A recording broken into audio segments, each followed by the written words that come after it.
Boa noite, meus irmãos. Que a graça e a paz do Senhor Jesus esteja com você nesta noite de culto.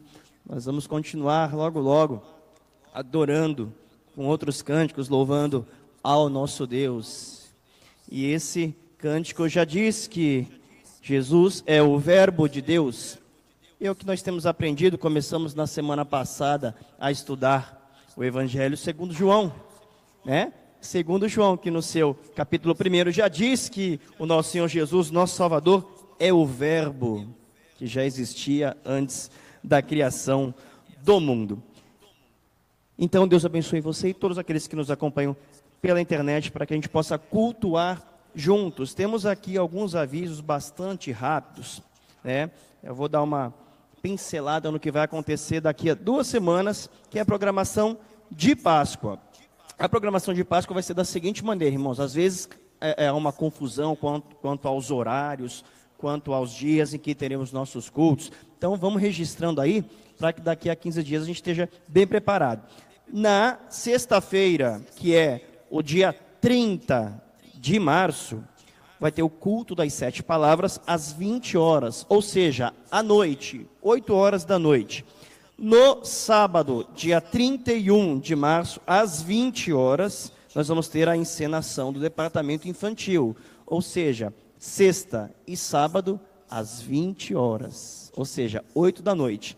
E já no domingo, são os horários dos nossos cultos ordinários, ou seja, às 9 horas da manhã nós teremos o culto da ressurreição e às 19 horas a celebração da ceia de Páscoa. Então, sexta e sábado, 8 da noite. Domingo, 9 da manhã e 7 da noite. Tá? Então, registra bem isso para a gente não perder o horário, para a gente se fazer presente nessa grande celebração de Páscoa, a Páscoa do Senhor Jesus. E dá bastante ênfase ao encontro do próximo sábado, dia 24 agora, de março. Então, nesse próximo sábado, das 9 horas da manhã até as 17 horas, a gente vai ter um encontro que já está sendo anunciado aqui há algum tempo, dos homens de valor. Nós teremos um momento, está lá na tela, nós teremos um momento com os homens, um momento em que haverá participação das mulheres, né? Tem um custo da inscrição para os homens aí, tem o coffee break que está incluído, então será um momento muito especial com os homens e depois com as mulheres. Então, isso é sábado que vem. Procure a equipe aí dos Homens de Valor, se você tiver alguma dúvida, para que você não deixe de participar. Então, é a Conferência dos Homens de Valor no próximo sábado. Ok? Vamos abrir a nossa Bíblia no Salmo 148. Deixa aberto aí já no Salmo 148. Mas antes disso, nós vamos ter um tempo de oração. Eu não vou direcionar a sua oração nesse momento, não vou direcionar para a confissão de pecados, não vou direcionar para oração de cura, não vou direcionar para oração de gratidão. Quero deixar você livre para você ter 2 minutos com Deus nesse momento, para que você derrame diante do Senhor a sua súplica. Se você quer agradecer, agradeça. Se você quer pedir, peça. Se você quer adorar, adore. Eu vou te dar 2 minutos para que você curve sua cabeça e diante do Senhor, em silêncio, individualmente, possa ter esse tempo de oração. Vamos orar, meus irmãos.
Pai de amor e de bondade, nós nos encontramos mais uma vez reunidos para te adorar, mais uma vez reunidos para elevar as nossas orações ao Senhor, em conjunto, coletivamente, ó Pai, juntos aqui nessa noite para adorar ao Senhor. Que o Senhor não olhe neste momento para as nossas imperfeições, ó Pai, porque nós não somos perfeitos. O Senhor sabe que nós pecamos, o Senhor sabe onde nós temos tropeçado, o Senhor sabe quando temos caído. E nós queremos te pedir perdão, mas queremos também te agradecer, porque o Senhor tem feito grandes coisas por nós. Coisas que só nós sabemos na nossa individualidade, coisas que o Senhor tem realizado no mais íntimo do nosso coração. Nós queremos comparecer diante do Senhor neste culto, ó Pai, com o coração limpo. E se há ruídos, ó Pai, no nosso coração, ruídos na nossa comunicação com o Senhor, ruídos no nosso relacionamento contigo, que o Teu Espírito Santo possa agir na nossa vida e nos limpar de todo mal. Limpar a nossa mente, ó Pai. Nós possamos diminuir o volume do mundo, o barulho que o mundo nos oferece, para que possamos te escutar no silêncio da Tua palavra. Possamos meditar em oração, ó Pai, nos concentrando em Ti, voltando os nossos olhos para o Senhor, pois só Tu és o Deus perfeito, onipotente, onipresente, aquele que sabe todas as coisas e está em todos os lugares, ó Pai, porque o Senhor preenche o universo, porque o Senhor é soberano e controla todas as coisas, porque o Senhor é digno de adoração, porque nos livrou da morte eterna. O Senhor nos amou com amor completo, um amor sacrificial, um amor incondicional, e nos resgatou das trevas, e nós queremos te agradecer por isso, ó Pai. Nós não éramos dignos da salvação que o Senhor nos ofereceu, mas o Senhor nos ofereceu, e nós estamos aqui para agarrá-la e sermos gratos, nos dobrar todos os dias sobre os nossos joelhos e te agradecer pela vida eterna que o Senhor nos deu, pelo Teu cuidado que é permanente sobre a nossa vida. Ó Senhor, é esse Deus que nós queremos adorar, ó Pai. Revela-te a nós, ó Pai, na medida do que nós podemos compreender, porque o Senhor é absoluto, ó Pai, e nós somos imperfeitos. O Senhor é sublime, o Senhor é soberano, o Senhor está acima de todas as coisas, e nós, Pai, como nós lemos na Tua palavra hoje de manhã, a nós só nos resta o corar de vergonha pelas nossas faltas. Que o Senhor nos olhe com misericórdia e com graça, nos olhe através de Jesus, que o Teu Espírito Santo faça uma obra todos os dias da nossa vida, nos transformando, nos aperfeiçoando, nos tornando mais parecidos com o Senhor, mais parecidos com o Senhor Jesus. Louvado seja o Senhor nesta noite, em nome de Jesus. Amém. Salmo 148. Mesmo assentados, os irmãos podem acompanhar a leitura que farei. Salmo 148. Me acompanhar, irmãos. Aleluia, louvai ao Senhor do alto dos céus.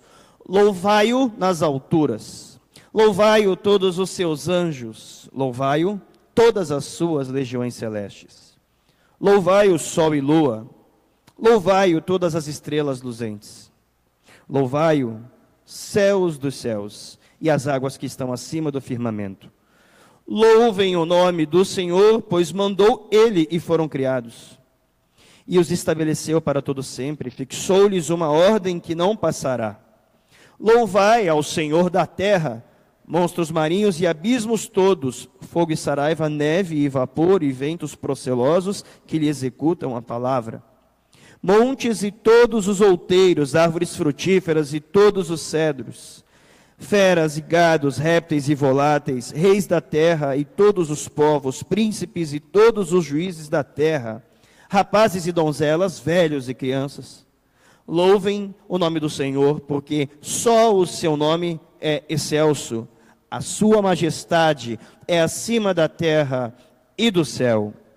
Ele exalta o poder do seu povo, o louvor de todos os seus santos, dos filhos de Israel, povo que lhe é chegado. Aleluia. Eu convido você a ficar em pé neste momento, nós vamos adorar ao Senhor. E eu quero que você preste atenção nesse versículo 14. Se puder colocar na tela de novo, eu agradeço, a equipe da projeção. Olha só, irmãos, ele exalta o poder do seu povo. O seu povo somos nós. O louvor de todos os seus santos, dos filhos de Israel, povo que lhe é chegado. Nós somos o povo do Senhor. Nós somos um povo que é chegado do Senhor. E é a esse Deus que nós louvaremos nesse momento. Você que veio preparado para adorá-lo também com seu dízimo e sua oferta, enquanto nós estivermos cantando, você esteja livre para trazer aos cofres o seu dízimo e a sua oferta. Mas não deixe de louvar ao Senhor com seus lábios. Não deixe de cantar, porque esse Deus que nos chama de um povo chegado a Ele, é a esse Deus soberano que nós vamos louvar nesse momento. Então vamos adorar ao Senhor com alegria. Louve ao nosso Deus eterno.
Vou levantar as mãos e vou receber, vou louvando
Está firmada nas coisas que podes fazer.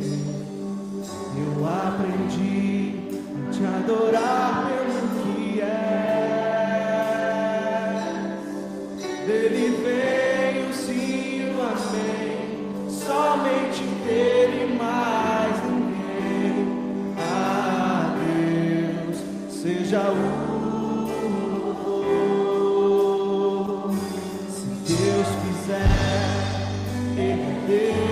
se não fizer, Ele é Deus. Se a porta abrir, Ele é Deus. Mas se fechar, continua sendo Deus. Se a doença vier, Ele é Deus. Se curar eu vou, Ele é Deus. Se tudo der certo, Ele é Deus. Mas se não der, continua sendo Deus. Minha fé não está firmada nas coisas que podes fazer.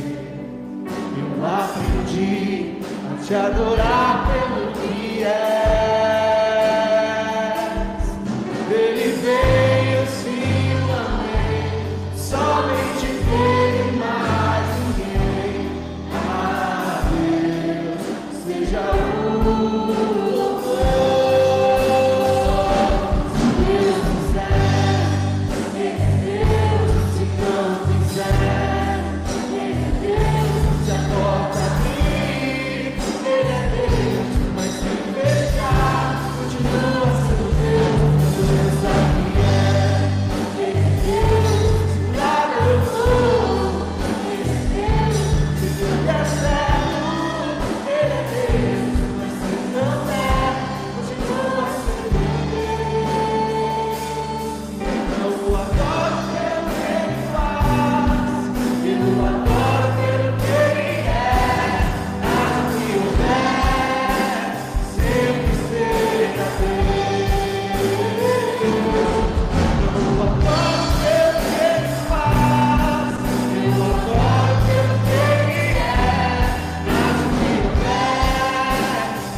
Amados irmãos, poder sentar.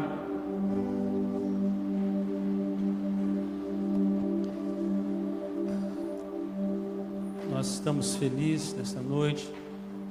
Nós estamos recebendo mais uma família que se tornam membros da nossa igreja. Eu quero convidar nossos irmãos Paulo Ricardo, nossa irmã Eva Maria, o Gabriel, o Samuel e a Paola, que venham à frente. É a família Mattiucci. É descendente italiano aí. Literalmente, né, Paulo? Por favor, aqui. Vem cá, Paola. Faltou um? Faltou. Então tá bom. Estamos recebendo essa família por jurisdição. O Paulo foi membro da nossa igreja muitos anos atrás. Depois foi lá para Peniel e agora vem com a família. Acho que foi lá buscar a família, né? Para cá, né? Isto. E nós estamos recebendo a Paola, que veio para ser batizada também, tornando-se membro menor da nossa igreja hoje. Nós presbiterianos, nós batizamos os nossos filhos porque nós cremos na doutrina da aliança que Deus faz com as famílias.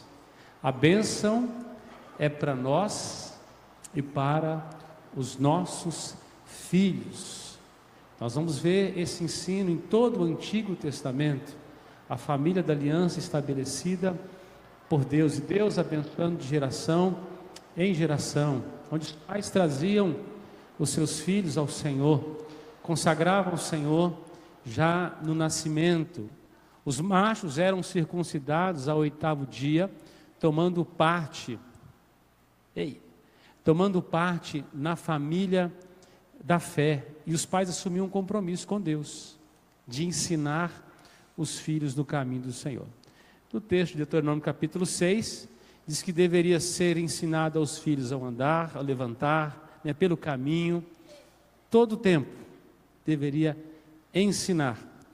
A palavra de Deus no Novo Testamento também, quando a igreja recebe o Espírito Santo, o Pentecoste acontece, diz que após o sermão de Pedro, ali é uma manifestação. O que faremos, irmãos, à vista dessas coisas? E Pedro chama aquelas pessoas ao arrependimento e ao batismo. Logo após, Pedro vai dizer: a bênção é para vós e para os vossos filhos, para aqueles que ainda estão longe também. Vamos ver várias famílias recebendo a bênção do Senhor ali no livro de Atos. Nós presbiterianos, nós batizamos nossos filhos porque nós cremos que a bênção é para eles. Logicamente, em idade própria, a Paola vai poder decidir por Jesus. Hoje os pais assumem um compromisso com Deus de conduzi-la às santas veredas da cruz. Eu queria que vocês respondessem sinceramente algumas perguntas desse compromisso com Deus. A água que nós vamos utilizar para o batismo hoje vai continuar sendo água. Ela é um símbolo de uma purificação que só pode ser operada pelo Espírito de Deus, não pelo homem. Ela é um símbolo visível de uma graça que nós não vemos, mas nós temos a certeza que está ali, a obra da graça de Deus. Queria que vocês respondessem com sinceridade. Vocês prometem que, se Deus for servido, conservar a vida desta criança até a idade própria, que irá educá-la na fé do Pai, do Filho e do Espírito Santo, na santa religião, como é ensinado nas Sagradas Escrituras? Prometem? Amém. Prometem ainda conduzi-las nas santas veredas da cruz, servindo para ela de exemplo de piedade. Aí tem a ver com o testemunho de vocês como crentes, né? De dedicar todo o esforço necessário para livrá-las das más companhias, das más influências, dos maus exemplos, trazendo ela com regularidade à casa do Senhor, para que ela possa receber ensino, ensinando ela a reverência na casa do Senhor e a exercer comunhão com os demais membros. Prometem? Prometem ainda orar com ela, orar por ela, ler a Bíblia e ensiná-la nas Escrituras a temer a Deus e a receber a correção do Senhor? Diante das promessas que vocês acabam de fazer, Deus fez uma aliança com vocês. Ele é o Deus da família e vai abençoar a sua família, Paulo. Ele te dê sabedoria para continuar criando seus filhos na presença do Senhor. Deu sabedoria, Eva, para você ser essa mulher forte do lado do seu marido, auxiliando na educação dos seus filhos. Nós vamos passar para o batismo da Paola Pinheiro Patins.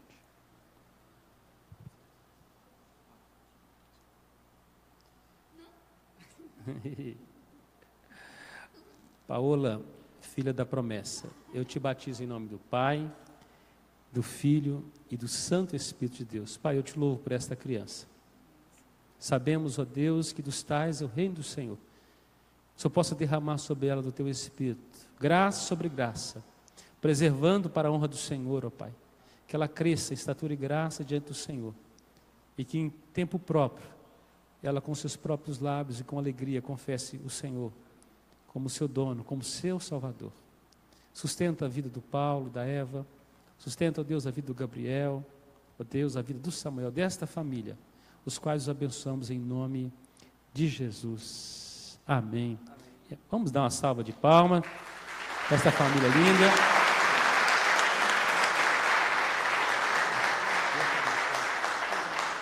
Família bem-vinda como membros desta igreja, para receber todo o carinho dos irmãos. Estão aptos para... Vem para cá, rapaz, pode vir, pode sair na foto. Vem cá, Bruno. É espiritual também, foto, né? Amém. Para receber todo o carinho da igreja, ânimo dos irmãos e disponível para trabalhar. Que Deus possa usá-los aqui, vocês sejam um instrumento em nossas vidas e nós na vida de vocês. Deus abençoe. Obrigada. Poder sentar, viu?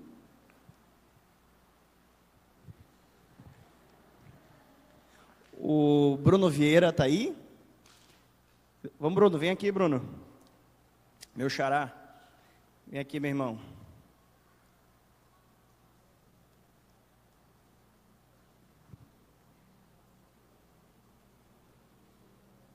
Nosso irmão Bruno estava num procedimento de disciplina, afastado da comunhão por algum tempo, mas houve inclusive uma antecipação da análise do caso do Bruno, porque nós entendemos como conselho, reunido em tribunal também essa semana, que Bruno já deu provas visíveis de arrependimento, e a ele será e foi concedida a restauração plena ao corpo de Cristo, para que ele possa voltar a exercer todos os seus dons e talentos entre nós, para que possa voltar a participar da ceia do Senhor. Então, da mesma forma como a disciplina é dura no momento em que ela é realizada, concretizada, agora é um momento de celebração e de muita alegria, porque nós restituímos você, Bruno, à plena comunhão da igreja. Então, que você volte com toda a força, com toda a alegria, com toda a responsabilidade, e que a igreja possa recebê-lo, amá-lo, né? E que no final do culto, todo mundo possa dar um abraço aqui no Bruno, tá, Bruno? Mas cuidado para apertar a mão dele, que ele aperta a mão como o vô dele, o seu Joãozinho, e é muito doído, né? Mas vamos orar agora com o Bruno, agradecendo a Deus pelo procedimento, pelo processo que ele passou. É um pouquinho menos de um ano, mas o processo de disciplina é um processo doloroso, mas agora é um momento de festa e de alegria. Posso orar, pastor? Senhor nosso Deus, nosso Pai, nós te agradecemos pela vida do Bruno. Te agradecemos porque nós estamos exercendo aqui, ó Pai, alguns dos fundamentos da tua igreja, ó Pai.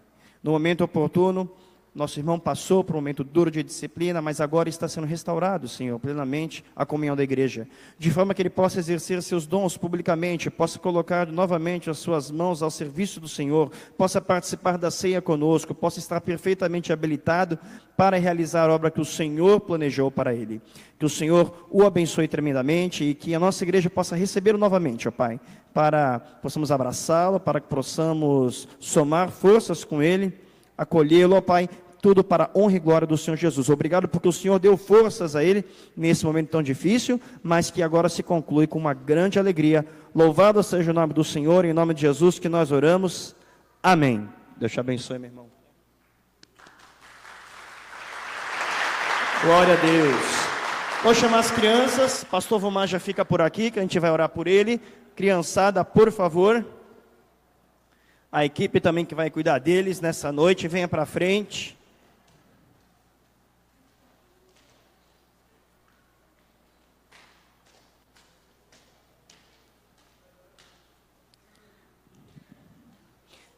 Espaço aí para a Lorena.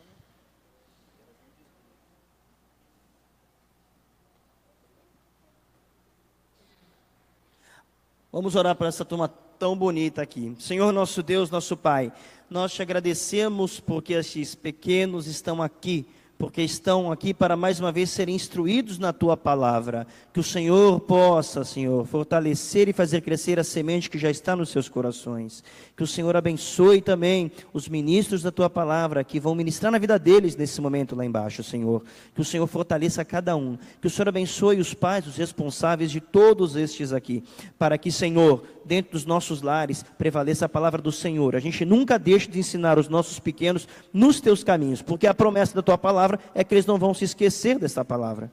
Então abençoa-os nessa noite em nome de Jesus. Abençoa também o Teu servo que ministrará a palavra para nós. Abençoa o pastor Volmar, nós possamos ser mais uma vez instruídos no Teu querer. É isso que nós oramos em nome de Jesus. Amém.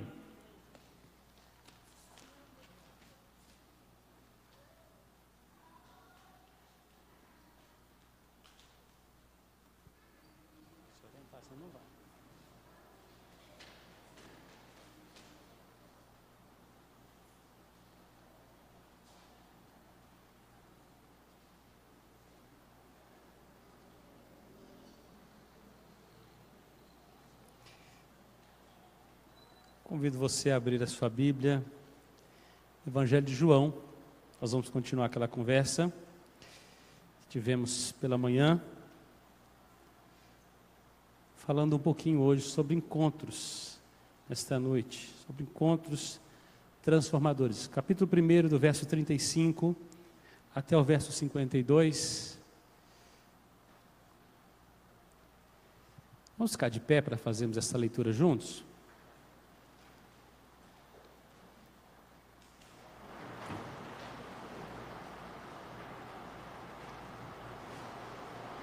Vamos juntos? No dia seguinte, estava João outra vez na companhia de 2 dos seus discípulos, e vendo Jesus passar, disse: Eis o Cordeiro de Deus. Os 2 discípulos, ouvindo dizer isto, seguiram Jesus. E Jesus, voltando-se e vendo que o seguiam, disse-lhes: Que buscais? Disseram-lhe: Rabi, que quer dizer mestre, onde assistes? Respondeu-lhes: Vinde e vede. Foram, pois, e viram onde Jesus estava orando, e ficaram com ele naquele dia, sendo mais ou menos a hora 10ª. Era André, o irmão de Simão Pedro, um dos 2 que tinham ouvido o testemunho de João e seguido Jesus. Ele achou primeiro o seu próprio irmão, Simão, a quem disse: Achamos o Messias, que quer dizer Cristo, e o levou a Jesus. Olhando Jesus para ele, disse: Tu és Simão, o filho de João. Tu serás chamado Cefas, que quer dizer Pedro. No dia imediato, resolveu Jesus partir para a Galiléia e encontrou a Filipe, a quem disse: Segue-me. Ora, Filipe era de Betsaida, cidade de André e de Pedro. Filipe encontrou a Natanael e disse-lhe: Achamos aquele de quem Moisés escreveu na lei e a quem se referiram os profetas, Jesus, o Nazareno, filho de José. Perguntou-lhe Natanael: De Nazaré pode sair alguma coisa boa? Respondeu-lhe Filipe: Vem e vê. Jesus viu Natanael aproximar-se e disse a seu respeito: Eis um verdadeiro israelita, em quem não há dolo. Perguntou-lhe Natanael: Onde me conheces? Respondeu Jesus: Antes de Filipe te chamar, eu te vi quando estavas debaixo da figueira. Então exclamou Natanael: Mestre, tu és o filho de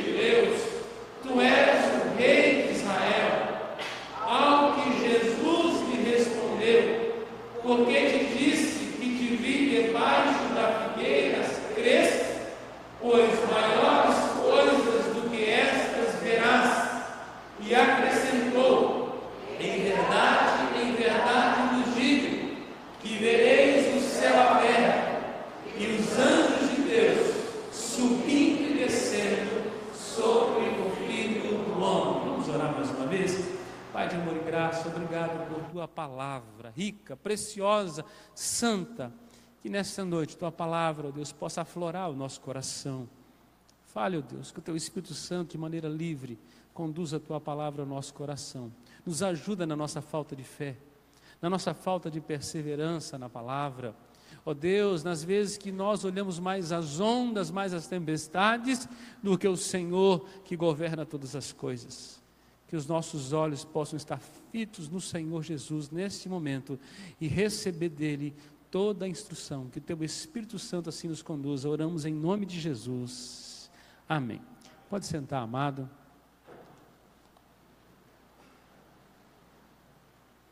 Hoje pela manhã nós falamos um pouquinho sobre o testemunho dos testemunhos, quando expomos aí a segunda porção aí deste primeiro capítulo, e destacamos o testemunho que João deu a respeito de Jesus em pelo menos 3 esferas. Primeiro, quando ele declara que Jesus é o Cordeiro de Deus, aquele que tira o pecado do mundo. Testemunho límpido a respeito de Jesus, ali, como Cordeiro de Deus, aquele que tinha a missão de nos redimir. Segundo, quando João está realizando um batismo com água, e depois ele vai dizer, olha, é Jesus quem batiza, é este quem batiza com o Espírito Santo. É este, um testemunho de que estava sobre Jesus esta prerrogativa, sobre aquele que fundou, aquele que sustenta e fortalece a igreja. Em terceiro lugar, dizendo que ele é o Filho de Deus, e como Filho de Deus, digno de toda adoração, louvor, honra e glória. E João Batista realiza então esse seu ministério, olhando por essas 3 óticas aqui. É como ele contempla Jesus. Ali ele está encerrando uma jornada ministerial. O homem que nasceu para ser o precursor do Senhor Jesus. Nos versos 35 e 36, João está num dia após essas coisas, né? Ele está outra vez com os seus discípulos e ele vê Jesus novamente passando. Agora ele não diz: eis o Cordeiro de Deus que tira o pecado do mundo, porque ele já havia declarado. Ele apenas diz assim: olha o Cordeiro aí, eis o Cordeiro de Deus. E diz que a partir daquele momento, aqueles discípulos abandonam ali a João Batista. É o encerramento da sua carreira ministerial. A partir daquele momento, os seus discípulos não são seus mais. Passam a seguir a Jesus. O João que qualifica Jesus como o Cordeiro de Deus, como aquele que batiza com o Espírito Santo, como Cristo, como o Messias de Deus, o Filho de Deus. A partir desse momento, o importante é que ele cresça e que eu diminua. A proporção do homem é o contrário disso, meus irmãos. Nós esperamos chegar no momento da nossa vida para sermos reconhecidos. O ápice do nosso ministério, o ápice do nosso trabalho, o ápice como pai, como marido, como profissional, a gente quer ser reconhecido. Exatamente no lugar mais alto que João podia chegar. Diz ele que não era digno nem de desatar as sandálias dos pés do Senhor Jesus. É naquele momento que ele encerra então o seu ministério, quando ele tem então esse encontro com o Senhor Jesus, quando as profecias bíblicas se cumprem ali, naquele momento. Eu quero aproveitar esse momento e falar um pouquinho da minha história de vida. Eu não quero colocar luz sobre a minha vida, meus irmãos. Eu quero só que você entenda o que Jesus pode fazer na vida de alguém. Eu sou presbiteriano de berço. Eu nasci dentro de uma família genuinamente cristã, presbiteriana. Meus pais, desde a infância, me ensinou as Sagradas Letras. Então eu fui conduzido aprendendo tudo sobre Deus, tudo sobre a palavra de Deus. Eu estudei o catecismo. Eu lembro de canções que eu aprendi, talvez com 4 anos de idade. Cuidado, olhinho no que vê. Lembra aí? Tem alguns que não lembram dessas músicas ainda, né? Então, 3 palavrinhas só. Lembra aí? Pois então, eu fui criado dentro do Evangelho. Meu pai era dirigente de uma congregação em Francisco Alves, a grande Francisco Alves, onde eu nasci. É uma cidade que, se você passar um pouco rápido, você não percebe, né? Talvez um pouco mais insignificante do que Nazaré. Mas nasci ali. E tinha uma congregação de uma igreja presbiteriana de Iporã. Era uma cidade que fica a 12 quilômetros, e nossa congregação era nessa cidade, e ali nossa família congregava. Nós morávamos num sítio que ficava uns 4 quilômetros, íamos às vezes a pé, às vezes de bicicleta, às vezes de charrete. Em alguns lugares eles chamam de carroça, né? E ali, foi nesse contexto que eu nasci. Minha família mudou muito. Meu pai, literalmente de lugares, né? Eu nasci no Paraná, moramos alguns dias em Rondônia, depois voltamos para o Paraná, depois fomos para Santa Catarina, depois voltamos para o Paraná, depois fomos para Rondônia, depois fomos para em Minas Gerais. Essa história de rodanças assim, né? Bom, e onde meu pai passou, nasci a igreja. A igreja de Alvorada do Oeste, onde eu morei em Rondônia, nasceu literalmente dentro da nossa casa. Eu lembro que quando nós mudamos para a cidade, em 1983 para 84, eu era ainda bem pequeno, mais novo que meu filho Davi, e quando nós chegamos em Rondônia, era um período de malária, muita malária, eram os desbravadores chegando ali em Rondônia, e nós mudamos para uma cidade que ainda era um povoado, começando. E havia uma igreja batista na cidade, já tinha uma igreja Assembleia de Deus, e nós fomos congregar nessa igreja batista.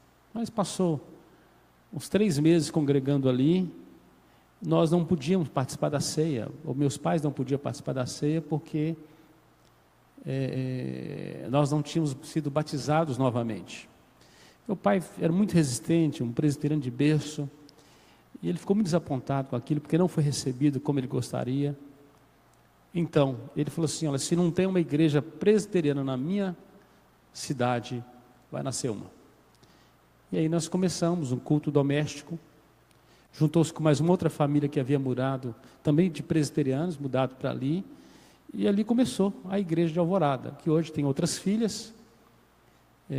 Hoje, o meu tio, irmão do meu pai, é o presidente do presbitério na região, né, filho desta igreja, já plantou outras igrejas. Eu tive a oportunidade de pregar lá depois de 20 anos, a igreja que foi construída com madeira do sítio do meu pai, também, vários irmãos cooperaram naquela época, que nasceu ali. Então, eu fui criado dentro dessa situação do Evangelho, congregando regularmente, aprendendo tudo. Quando nós mudamos de Rondônia para Minas Gerais, ou seja, saímos da roça, da selva, para a cidade grande, Belo Horizonte, e na verdade não era nem Belo Horizonte, morávamos na fronteira de Belo Horizonte, era Contagem, divisa, uma cidade que você andava 500 metros, estava em Belo Horizonte, igual Santos e São Vicente assim. E eu fiquei vislumbrado com as luzes da cidade. E 12 para 13 anos eu saí, abandonei o Evangelho. Eu fiquei alguns anos fora, apesar de congregar regularmente. Pensa num negócio desse. Às vezes achamos que as pessoas que estão dentro da igreja estão tendo vida com Deus. Eu ia, meus pais, o medo que eu tinha de desapontar meus pais era muito grande, então eu ia à igreja regularmente, pelo menos no domingo eu estava lá, mas durante a semana estava no mundo, vivendo uma vida que não agradava a Deus. E quando eu estava no fim do poço, situação por volta de 17 para 18 anos, eu lembro da última surra que eu tomei do meu pai. Quando meu pai falou assim: nunca mais eu vou te bater, essa é a última surra. Eu acho que o que doeu mais não foi a surra, foi saber que eu não apanharia mais. É como se dissesse para mim assim: olha, a partir de hoje você não será mais meu filho. Será? Pensou uma coisa assim? Foi o meu sentimento na época. Mas aquilo mexeu com a minha cabeça. Logicamente, Deus tinha um propósito muito mais elevado do que eu imaginava. E naquele ano eu tive uma oportunidade. Havia um acampamento da igreja que aconteceu numa cidade chamada Florestal, uma cidade pequena que tem próximo de Belo Horizonte, deve ter uns 100 quilômetros lá. E nesse acampamento, no primeiro dia, Jesus bateu o cartão comigo. Eu tive um encontro com Cristo. Pela primeira vez eu senti algo transformador na minha vida. E era irresistível, eu não tinha como dizer não. Era um chamado, segue-me. E literalmente foi abandonando tudo naquele dia. Eu me lembro que isso eram 8 horas da manhã. Às 14 horas da tarde, eu estava na frente da catedral católica daquela cidade, pregando o evangelho pela primeira vez, com a Bíblia de zíperzinho ainda, que eu tinha ganhado do meu pai, que eu tinha ela desde pequeno. Preguei o meu primeiro sermão numa praça pública. A primeira pessoa foi a Cristo naquele dia, um senhor de 70 e poucos anos, ajoelhou, orou conosco na praça, eu e um outro colega que havíamos recebido a Cristo pela manhã. O encontro transformador. Daquele dia em diante, eu nunca mais fui o mesmo. E se eu estou de pé hoje, é pela graça de Deus. Aquele encontro. Então, eu sei que muita gente não sabe o dia que encontrou Jesus. Nasceu na igreja, vai morrer na igreja, né? Nunca lembra. Tem gente que é assim. Eu tive esse encontro transformador. Amados, a nossa vida é assim. Às vezes nós estamos levando a nossa vida de uma maneira, e enquanto não tivermos uma pegada diferente, né, algo que venha impactar nossas vidas, nós vamos permanecer como estamos. Parece que alguém tem que dar um tranco na gente, né, aquele chacoalhão, fala assim, agora, tem que mudar, tem que mudar. O que você está fazendo da sua vida? Vira e mexe, nós temos uma oportunidade de confrontar alguém, né, de tocar em alguém. Vira e mexe, eu tenho a oportunidade de pregar no velório. Eu entendo que velório é a melhor oportunidade para um pastor.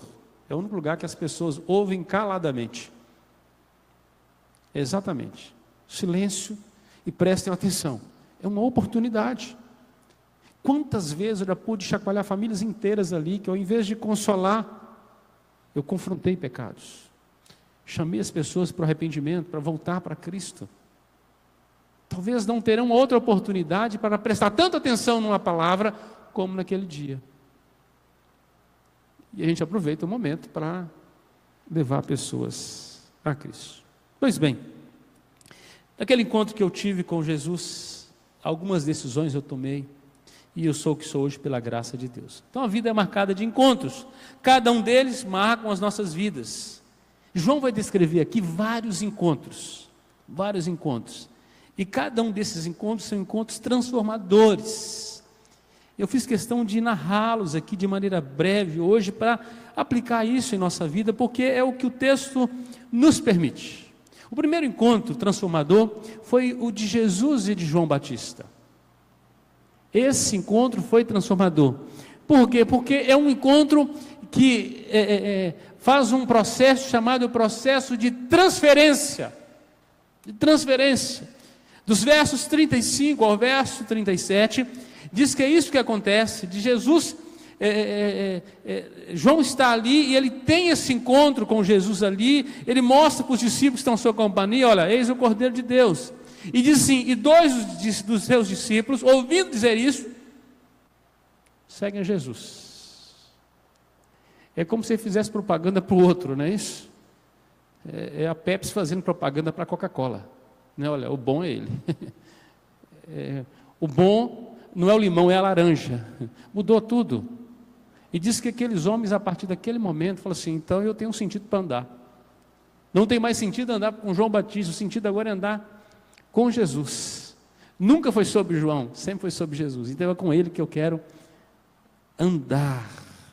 Então o desejo altruísta de João de glorificar a Cristo produziu frutos em seus seguidores, sem nenhuma ordem ou sugestão de sua parte, apenas por apontar o caminho, ele é abandonado ali por dois dos seus seguidores. Um deles identificado aqui como André. Há um segundo. O silêncio aqui faz-nos chegar à conclusão óbvia, que é João, o evangelista. Porque, por modéstia, ele fala de si mesmo. Ele é um desses dois. Inclusive, ele sai e vai encontrar o seu irmão depois, chamado Tiago. São os dois filhos de Zebedeu, os quais se tornam também discípulos de Jesus. Diz o versículo 37, diz que eles seguiram a Jesus. O ato físico aqui expressou a intenção de segui-lo no sentido espiritual, não apenas de andar com Cristo, mas de seguir a sua marca, a sua vida.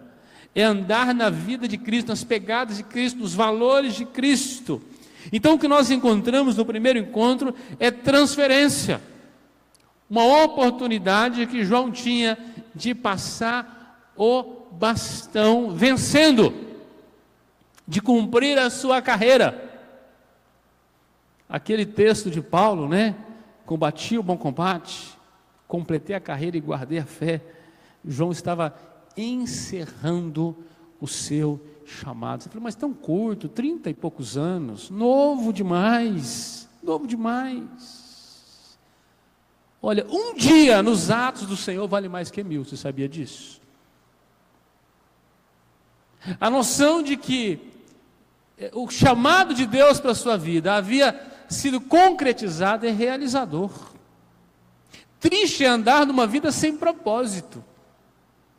É viver uma vida louca, sem propósito, distante do Senhor, fora da vontade de Deus. Isso é loucura. Mas no centro da vontade de Deus, se é um dia ou se é 10.000, não faz diferença. Não faz diferença que você andou, que cumpriu o propósito do Senhor. Então o primeiro encontro transformador é de Jesus e de João. O segundo é de Jesus, André e João, o evangelista. Está aí no versículo 38 e 39. Diz aí, então Jesus, ou Jesus voltando-se e vendo que o seguiam, disse-lhes, o que vocês estão querendo? O que vocês estão buscando? Eu imagino que Jesus saiu dali e 2 sombras vão andando atrás dele. Possivelmente, caladamente, acanhadamente, sem coragem de falar alguma coisa naquele momento. E de repente Jesus falou assim, o que vocês estão querendo? O que vocês estão buscando? André não perdeu tempo, diz que ele sai dali depois e vai fazer algo transformador. Mas vamos lá, verso 38, que buscais? Que buscais? Então, onde assistes? A pergunta deles, onde o senhor está morando? Nós precisamos passar um tempo com o Senhor. Eu preciso gastar um tempinho. Eu viro e mexo, tem alguém que eu tenho vontade de aprender alguma coisa com ele. Eu queria uns minutinhos, sabe? Eu precisava. Se João falou que ele é o Cordeiro de Deus, André e esse outro discípulo falou assim, então nós temos que dar uma passadinha lá. E eles passaram ali um tempo, ou um dia com Jesus. Eles querem conhecer melhor, quer saber qual que é o segredo de sua vida, do seu poder espiritual. Versículo 39, Jesus disse para ele assim, então vocês vêm para você ver, vinde e vede.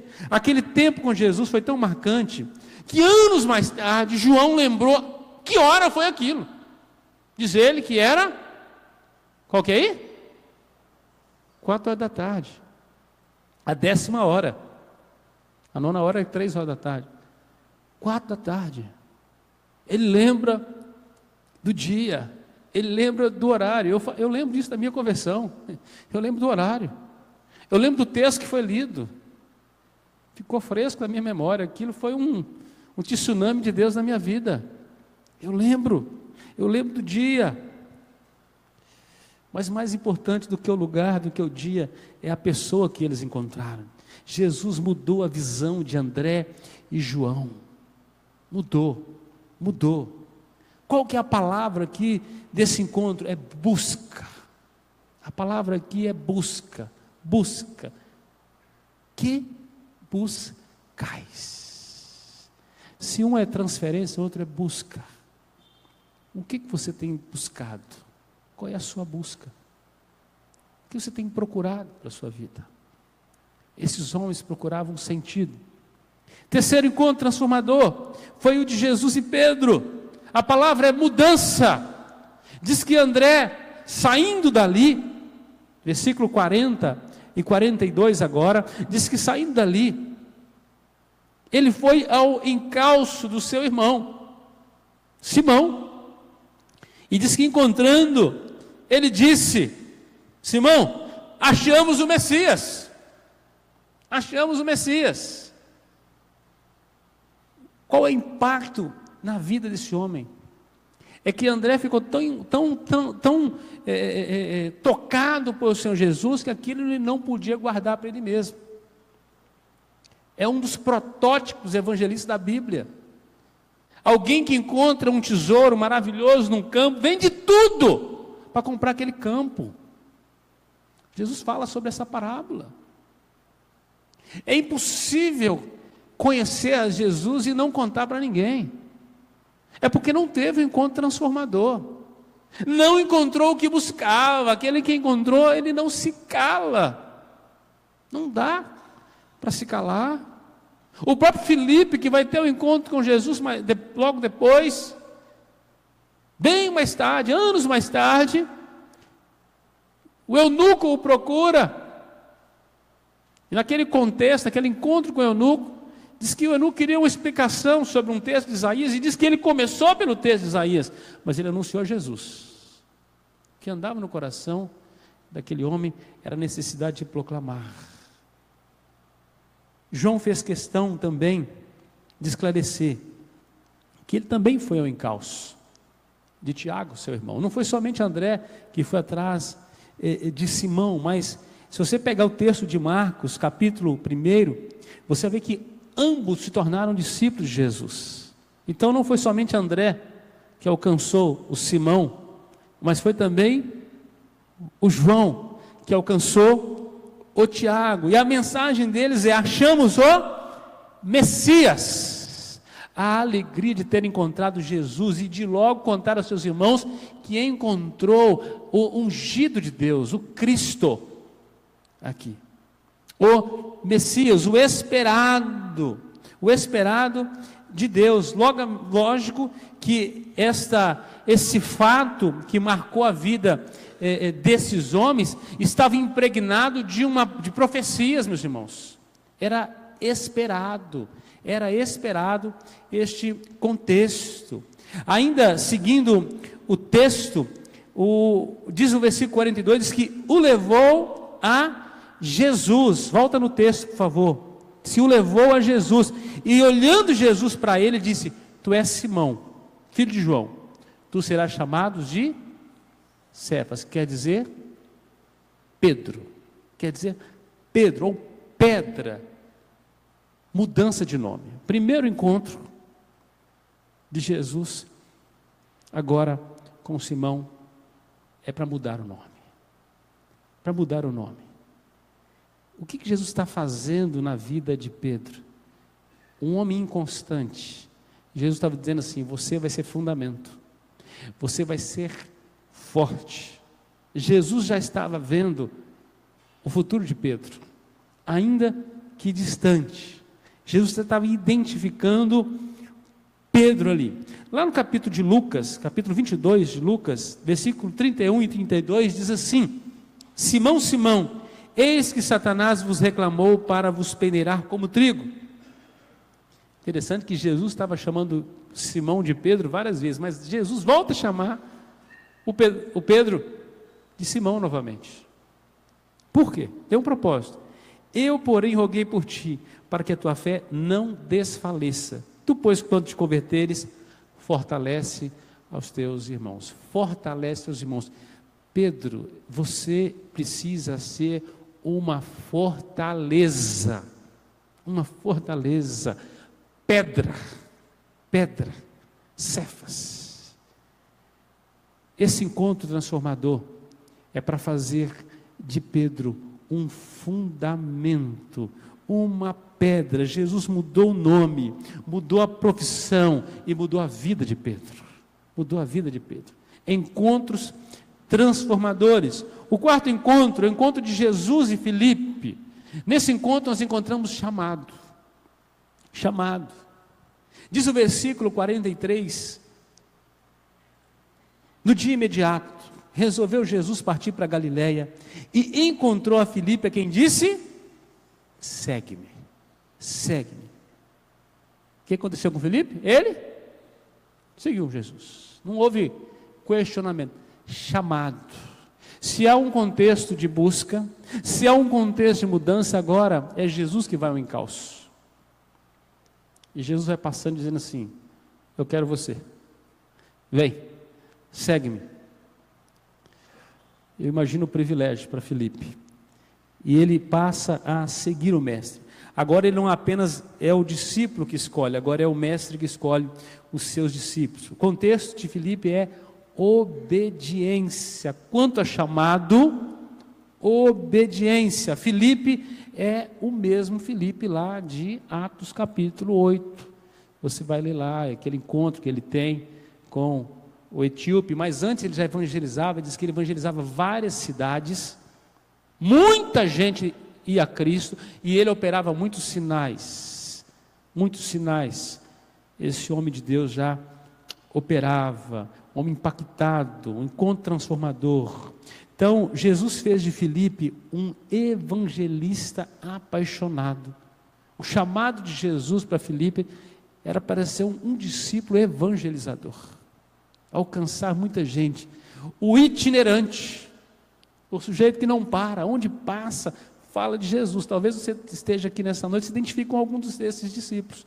Olha, acho que o meu encontro foi esse. O dia que eu recebi, eu não conseguia me calar mais.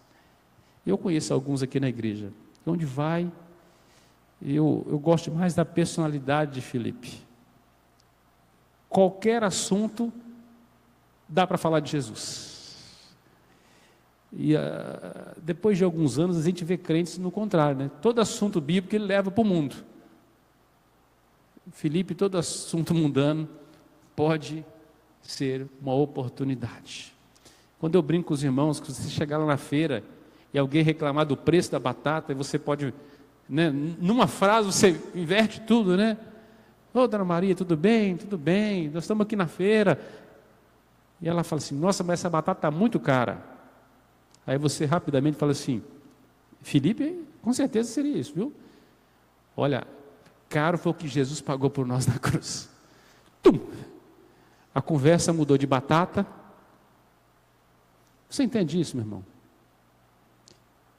Que nós podemos, de maneira proativa, entendendo o chamado de Deus, espiritualizar o mundo. Tudo é oportunidade para compartilhar do Evangelho. Mas o interessante é que nós temos a tendência de sair do centro para o periférico. Do importante, nós saímos para o que não é importante. Da prioridade, às vezes nós saímos para a urgência, para o supérfluo. E perdemos a oportunidade de testemunhar de Jesus para as pessoas. O que o mundo precisa? De quem ele precisa? Ele precisa do verbo de Deus. Quem pode mudar o mundo? Mas nós temos tantas soluções, não é isso? Soluções políticas, socioeconômicas, na área da educação. Nós sempre buscamos soluções fora do Cristo. Tudo isso é importante, meus irmãos. Mas não é vital. Filipe entende isso. O ministério dele vai ser assim. Vai ser assim. Então Jesus é esse que nesses encontros ele transforma inclusive a personalidade da pessoa. O quinto encontro transformador foi de Jesus e Natanael. O tema ali é revelação. É o Deus que tudo vê. Interessante que cada passo de Jesus ele toca em algo. Diz o versículo 45, Filipe encontrou Natanael e disse-lhe: achamos aquele de quem Moisés escreveu na lei e a quem se referiram os profetas, Jesus o Nazareno, filho de José. Filipe foi tão convicto atrás de Natanael para falar sobre Jesus, e de repente Natanael vira para ele e fala assim: de Nazaré pode vir alguma coisa boa? Nazaré não tinha má reputação, não era uma cidade conhecida por má reputação. Na verdade, ela não tinha reputação. Ela era uma cidade relevante. Uma cidade que, quando você vai procurar, até o Google Maps para poder te dar é difícil, né? Você tem que abrir demais o mapa ali para você achar que quase não aparece o nome da cidade. Olha, existe essa cidade. Existe. As principais estavam em destaque, mas lá em Nazaré, na cidade esquecida de Israel, de Nazaré pode sair alguma coisa boa. Esse é o primeiro impacto. Filipe responde: vinde e vede. Uma coisa é falar, outra coisa é provar a existência. Você precisa conhecê-lo. Filipe estava convicto do que Jesus já tinha feito na vida dele e de que podia fazer algo na vida de Natanael. Pregar o evangelho da boca para fora não transforma ninguém se você não tiver sua própria experiência com Jesus. Se você não é uma pessoa de oração, não é uma pessoa que ama a palavra de Deus, que ama o Cristo, você vai apenas dar uma notícia. Agora, uma coisa é você falar da sua experiência com Cristo, do Cristo que você ama e do Cristo que você conhece. Versículo 47, Jesus, nesse encontro, diz para ele, está chegando, né, Natanael, Jesus falou assim: eis um verdadeiro israelita em quem não há dolo, em quem não há dolo. Jesus nos conhece tanto, Ele conhece o nosso passado, nosso presente, nosso futuro, Ele conhece a história a respeito da nossa história. Quando Jesus usa o termo não há dolo, Jesus mexeu na cabeça de Natanael, levou ele lá para 1.600 anos para trás. Jacó. Quem era Jacó? Jacó era um trapaceiro, certo? Certo. Jacó era um trapaceiro. Jacó era um homem cheio de dolo. Era um israelita pecador. Não era modelo, até o encontro dele com Deus. A partir daquele momento, inclusive o seu nome foi mudado. Qual que é o nome dele? Passou a se chamar? Israel. Israel. Mudou o nome. Mudou o nome. Agora, Jesus está dizendo para aquele moço que está chegando, assim: olha, você não é só descendente de Jacó, você é um israelita. Você é alguém que foi transformado. O seu caráter é bom. Eu te conheço. Eis um verdadeiro israelita em quem não há dolo. Quem não há dolo. O Deus que vê está aqui. Verso 47 e 48. De onde me conheces? Jesus responde: eu te vi quando estavas debaixo da figueira. Não importa onde você esteve, meu irmão, o que você estava fazendo, Jesus conhece você por completo. A Bíblia diz no Salmo 139 que a substância não era nem formada ainda, e Ele já te conhecia.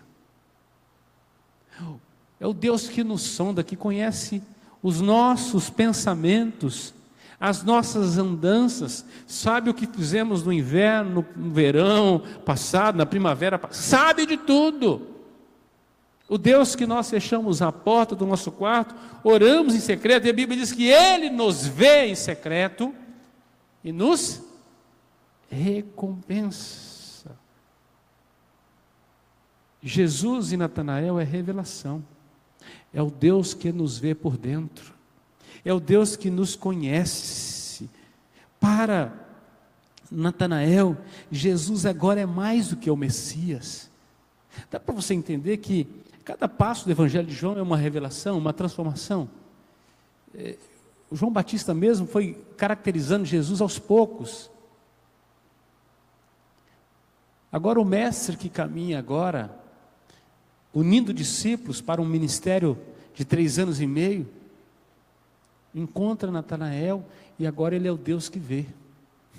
Ele não é apenas o Cristo. Para Natanael, ele é o Deus vivo. Ele é o Deus vivo. E depois desse encontro, versículo 49, ele vai dizer: Mestre, tu és o Filho de Deus. Ninguém tinha declarado isso ainda. Ou pelo menos, Filipe não tinha falado isso a Natanael. Mas Natanael consegue fazer a mesma afirmação de João Batista. Tu és o Filho de Deus. Tu és o Rei de Israel. Ou seja, é o Senhor dos Exércitos que está aqui. Natanael consegue ver o Cordeiro de Deus, consegue ver muito além do Cordeiro de Deus, o Filho de Deus, muito além, o Rei de Israel. É uma confissão de fé que se estende. Versículo 50, Jesus diz para ele: por que te disse que te vi debaixo da figueira? Crês? Isso é pouco, pois coisas maiores que essas verás. Coisas maiores que essas. O Deus que tudo vê, o Deus da sombra da figueira. Jesus sabe o que aquele homem fazia, a oração, o que ele estava pedindo em seu coração, as inquietações da sua alma. É como se Natanael fosse totalmente desvendado diante de Deus. Amados, tem dia que, seja ouvindo uma pregação, ou seja lendo um texto da palavra de Deus, eu me sinto descortinado. Não sei se você passa por essa experiência. É como assim: por que contaram? Está sabendo tudo a meu respeito? Sabe o que eu estou passando? Ele fala assim: essa palavra é para mim hoje. É o Deus que nos vê, é o Deus que nos conhece, que nos dá o alimento à medida da nossa necessidade, que provê o ânimo necessário para aquela jornada. Esse é o Deus que vê, o Deus da figueira, que nos conhece no secreto, no lugar mais sossegado, no refúgio da nossa alma reverente. É o Deus que decifra o nosso coração, capaz de fazer coisas absolutamente maiores, impossíveis e extraordinárias. Esse é o Deus que Natanael encontra, esse é Jesus. E por fim, no verso 51, em verdade vos digo, Jesus está dizendo para Natanael: é verdade verdadeira, pode anotar aí, pode grifar com letras garrafais de ouro, Natanael. Vocês vão ver os céus abertos, e vão ver os anjos de Deus subindo e descendo pelo Filho do Homem, subindo e descendo. Se na primeira conversa Jesus disse para ele assim: olha, eis um verdadeiro israelita em quem não há dolo. Se Jesus identifica Natanael e leva ele lá para o tempo de Jacó, Jesus novamente leva para lá, dizendo assim: olha, lembra da escada de Jacó, Natanael? Lembra? Da visão da escada que Jacó teve? Pois então, eu sou a escada. Eu sou a escada.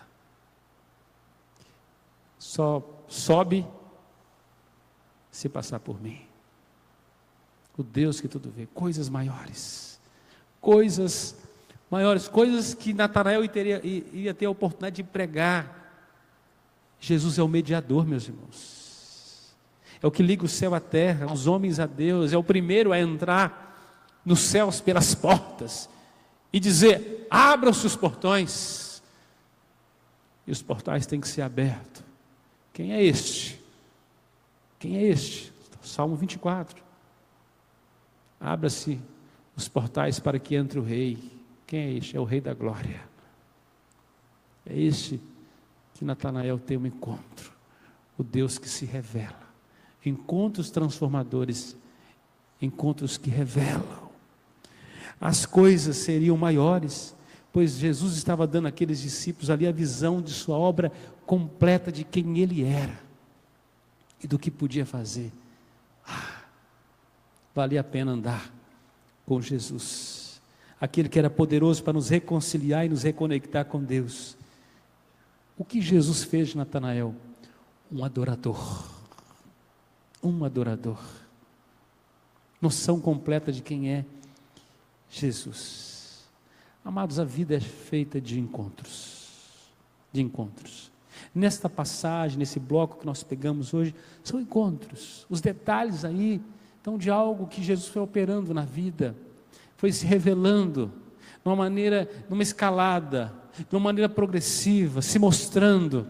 Se João havia decifrado, mencionado a respeito dele, de que ele é o verbo de Deus, o verbo começa a se descortinar diante dos homens, e o Evangelho vai discorrer agora sobre os seus sinais. Até aquele momento, Jesus não havia realizado ainda nenhum milagre. Mas preste atenção numa coisa, o capítulo 1 de João, as declarações espontâneas sobre Jesus, é quando ele ainda não operou nenhum milagre. Onde você vai colocar sua fé? Você precisa de ver. Tem que acontecer algo extraordinário. O que de extraordinário havia acontecido até esse momento? Interessante isso, né? Nem um milagre ainda. Depois ele passa a confirmar. E aí nós vamos estudar sobre isso. Então a vida é feita de encontros, e nesses encontros, marcas ficam em nossas vidas. Quem namorou, lembra talvez do primeiro beijo, o primeiro emprego, lembra da primeira aula na escola, dos primeiros amigos, o primeiro carro. Eu lembro, e lembro da placa do meu primeiro carro, GTY 6407. Está lembrando, hein, amor? Lembro. E era azul clarinho. Lembro do primeiro carro. Talvez você lembre aí de algo que marcou a sua vida.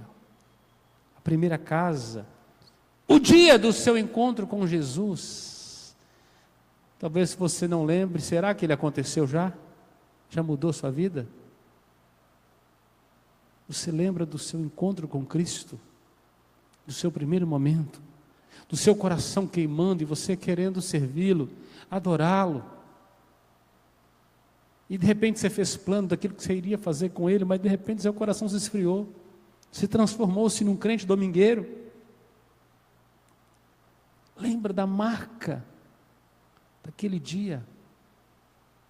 Lembra de um ato, de um primeiro amor? De algo que queimava seu coração? Nós precisamos todos os dias pedir para o Senhor renovar o nosso amor por Ele, renovar a nossa alegria no Senhor. Hoje é tempo de gente se encontrar com Cristo, de gente se reencontrar com Cristo, de gente se encantar com Jesus ou se reencantar com Jesus. Nós não podemos, no encontro com Cristo, ficar como estávamos. Todos que encontraram com Jesus, algo aconteceu. Acabou o ministério, entregou os discípulos. Outros passaram a buscar alguma coisa. Outros tiveram seus nomes transformados. Outros foram chamados. O encontro, Jesus disse: opa, para o que você está fazendo. Alguns abandonaram redes, outros abandonaram a coletoria. Eu não sei o que Filipe fazia, mas passou a seguir Jesus, abandonou tudo. Outros, nesse encontro, foram impactados por saber que Jesus sabe mais deles do que ele mesmo. Eu não sabia que ele me via como ele me vê, que ele sondava meu coração assim. Encontros transformadores. Nesses encontros, Jesus quer nos transformar em discípulos radicais. Eu separei 3 frases aqui. A primeira é: vinde e vede. Vinde e vede. Talvez você seja o crente mais curioso. Jesus está te chamando. Vem para você ver o que eu posso fazer. Talvez para outros seja a segunda frase: segue-me. Segue-me. Por que isso, pastor? Porque pode ser que você se perdeu na sua caminhada e você já não segue mais Jesus. Você esteja clicando em todo mundo, está seguindo todo mundo aí nas mídias sociais, mas a sua vida não condiz com alguém que segue a Jesus. Não condiz. A terceira frase que pode marcar a sua vida é: maiores coisas ainda verás. Será que você está se contentando com uma vida ordinária? Se Jesus pode fazer algo extraordinário na sua vida e através de sua vida? Você parou e dizer: tá bom. Vida com Jesus menos que plenitude não é nada. Jesus estava dizendo para Natanael: é pouco que você viu, filho. Vou te levar para lugares extraordinários. Vamos fazer juntos coisas extraordinárias, Natanael. Você vai ver, Natanael. Você vai ver ressurreições. Você vai ver curas, você vai ver milagres, você vai ver vidas transformadas, você vai ver prostitutas se transformar em mulheres retas, você vai ver ladrões como era Zaqueu serem transformados. Você vai ver, Natanael, o acesso ao céu. Você vai olhar para mim e vai dizer assim: só tem jeito de ir para o céu passando por ele. Você vai ver mediador, você vai ver coisas maiores. Você vai ver a glória de Deus, coisas maiores. Eu quero encerrar esse momento, nessa noite, dizendo que Jesus te chama para o encontro, todos os dias. Quando é que Jesus quer mudar a nossa vida? Todos os dias. Eu quero dizer para você que todos os dias Ele vai no encontro. Jesus nunca faltou um encontro. Seja aquele que o Pai fazia com Adão e Eva no paraíso, aquele primeiro casal, seja aquele que Ele marca com você no quarto secreto todos os dias. É possível que você falte esse encontro. Talvez por isso a vida não foi tão transformada ainda. Faltou ir lá. O Pai estava lá. E Jesus disse: fecha teu quarto, fecha a porta, entre em secreto com teu Pai. Ele já está lá, e Ele que te vê em secreto. O Deus que vê o Natanael, vê o João, vê a Maria, vê a Isabel, vê o Vulmar, vê a cada um. O Deus que tudo vê. Ele sabe as lutas que você está passando, sabe das lágrimas derramadas, sabe das provas que você não passou, sabe do tempo que você perdeu fazendo algo e não alcançou o objetivo. E talvez você pense assim: mas ninguém se importou. Ele se importa e sabe, conhece. Esse é o Jesus dos encontros. Que você se encontre com Ele hoje, em nome de Jesus. Ele tem um horário marcado com você. Ele tem um encontro marcado com você. Não falte. Ele vai estar lá. Ele vai estar lá. Vamos orar? Pai, nós te damos graças, ó Deus, porque na nossa vida, muitas vezes faltamos aos encontros. Perdemos oportunidades ricas. E o encontro que nós não podemos faltar é de nos encontrar com o Senhor todos os dias. Nós sabemos que o Senhor está presente em todos os lugares, com toda a sua glória. Mas aquele tempo remido, separado, para estarmos contigo, todas as vezes que negligenciamos, ó Deus, Senhor, perdemos. Sabemos que nos encontros o Senhor vai marcando a nossa vida, seja o dia do nosso batismo, nossa profissão de fé, o dia que nós nos rendemos a Ti, porque o Senhor nos chamou para segui-lo, para ver coisas maiores. Deus, pode ser que muitas pessoas entraram nesta noite aqui com vidas ordinárias, fazendo sempre as mesmas coisas, sem nenhuma experiência com o Senhor. Mas que hoje o Senhor quer entrar nesta vida, nessa história. O Senhor quer transformar, ó Deus, em nome de Jesus. O Senhor quer mudar o nome. O Senhor quer mudar, ó Deus, o rumo, a perspectiva, o olhar, ó Deus, negativo da vida. O Senhor quer dar uma direção clara, que o Teu Espírito Santo possa operar isso no nome de Jesus. A Tua palavra está patente aos nossos olhos, que ela seja, ó Deus, ó Pai, ó Deus, aquele martelo forte para despedaçar a penha, para moer, ó Deus, esse coração de pedra e transformá-lo num coração sensível à Tua voz, à direção do Teu doce Espírito. Por isso eu falo aos corações, transforma vidas, ó Deus, traz as pessoas para o encontro pessoal transformador com o Senhor. Receba, ó Deus, nosso louvor, assim como Natanael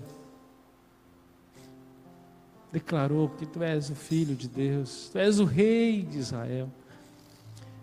Que essas confissões de fé possam acontecer diariamente em nossas vidas, de maneira espontânea e com um coração sensível, possamos declarar verdadeiramente quem és Tu, Jesus, por pura adoração, por puro louvor, por sinceridade, declarar quem és Tu, que nós possamos Te louvar, Te bendizer. Ó Senhor Jesus, vem tocar em nossas vidas.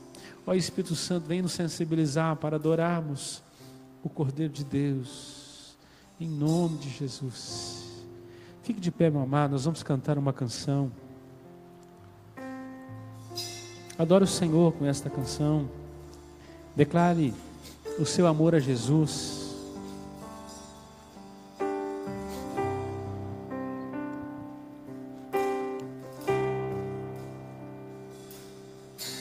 Santo é o Senhor, Santo é o Senhor, poderoso.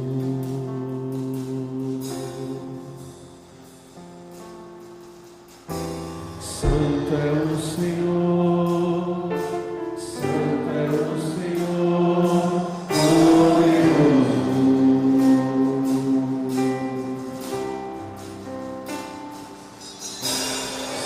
Santo é o Senhor, Santo é o Senhor, poderoso.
Jesus. Amado irmão, ide em paz, que a graça do Senhor Jesus, o amor de Deus, o nosso Pai, a doce comunhão do Espírito Santo de Deus repouse sobre nós, sobre o povo de Deus espalhado pela face da terra hoje e sempre. Amém e amém. Boa semana para você, meu irmão, boa noite. Dê pelo menos uns 10 abraços aí, tá bom? Ok, as mulheres fazendo inscrição aí para o sábado, procurem a Morgana, tá bom? Ou a Silvia aí, tá ok? O príncipe da paz, maravilhoso conselheiro, Cordeiro Santo, Verbo de Deus, Jesus, tu és Senhor. Teu sacrifício